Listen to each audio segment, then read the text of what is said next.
Osobný vlak železničnej spoločnosti Slovensko zo smeru Martin, ktorý pokračuje smer Žilina, Kysucké Nové Mesto, Krásno nad Kysucou a Čadca pravidelný odchod 18 hodín 50 minút prichádza k nástupišťu 2 koľaj 3. Pre prístup k nástupišťu prosím použite podchod.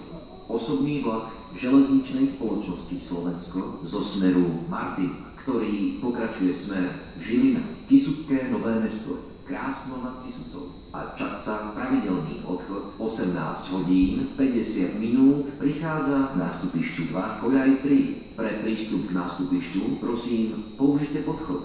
Medzištátny povinne viestenkový vlak Eurocity 1259 Leo Express spoločnosti Leo Express zo smeru Praha hlavní nádraží, ktorý pokračuje smer Liptovský Mikuláš, Poprad Tatry, Prešov a Košice pravidelný odchod 18 hodín 51 minút.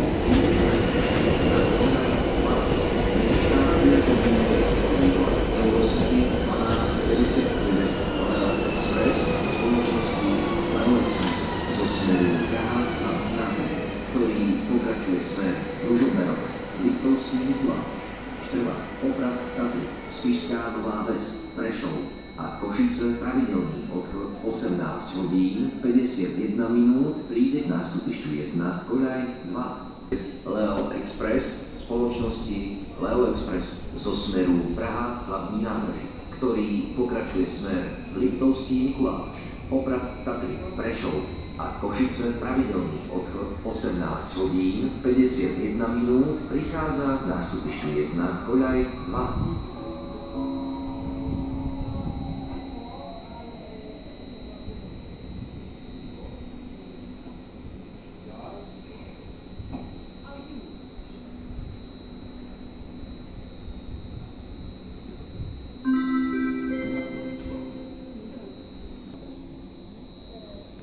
Medzištátny povinne viestenkový vlak Eurocity 1259 Leo Express spoločnosti Leo Express.